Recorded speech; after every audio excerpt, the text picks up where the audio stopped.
শুধুমাত্র একটি পেঁপেতেই বাজিমাত। তো এখানে একটা পেঁপে নিয়েছি, ভালো করে ধুয়ে গাটাকে একটু মুছে নিলাম, নাহলে পেঁপে কাটতে গেলে ভীষণ স্লিপ করে। তো এর গায়ের খোসাগুলোকে এখন ছাড়িয়ে নেব। তো কি সেই জিনিস একটা পেঁপেতেই বাজিমাত, কোনো কি রেসিপি না কোনো টিপস? তোমাদের সাথে আজকে একটা টিপসই শেয়ার করি। রেসিপি তো অনেক কিছুই শেয়ার করি, তো আজকে ভাবলাম একটা টিপস শেয়ার করি। দেখো, মিক্সির মধ্যে খোসাগুলো দিয়ে, পেঁপের খোসাগুলো আর একটু লবণ দিয়ে এটাকে পেস্ট করে নেব। তো পেস্ট হয়ে গেছে, তো এটাকে এখন ভালো করে বার করে নেব। আর মিক্সির কন্টেনারটা, জারটাও কিন্তু পেঁপের খোসাতে যে বেটে নিলাম এতেই পরিষ্কার হয়ে যাবে একদম।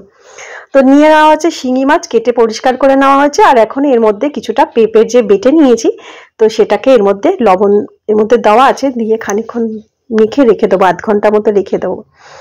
খানিকক্ষণ বাদে এই পেঁপেটার জন্য গায়ের যে কালচে দাগগুলো, মানে গায়ের যে লোত লোত মতো থাকে সেটা, প্লাস শিঙি বা মাগুর এইসব মাছ একটু এরকম কালচে মতো হয়, তো এইসব মাছের গায়ে একটু এরকম মাখিয়ে রাখলে খানিকক্ষণ বাদে দেখবে রেখে দিলে, তারপরে একটু নখ দিয়ে ঘষলে বা কোনো একটু খসখসে জিনিস দিয়ে ঘষলে খুব তাড়াতাড়ি এটা পরিষ্কার হয়ে যায়। তো দেখো, অনেকক্ষণ বলতে আধ ঘন্টা মতো রেখেছিলাম, 15 মিনিট রাখলেও হয়। তো এখন এটাকে দেখো কচলে কচলে লবণ দিয়ে একটু পরিষ্কার করে নিলাম, আর সাথে একটা স্কচ ব্রাইট নিলে খুব তাড়াতাড়ি এটা ঘষলে পরিষ্কার হয়ে যায়। আর এর মধ্যে এখন লবণ হলুদ মাখিয়ে নেবো।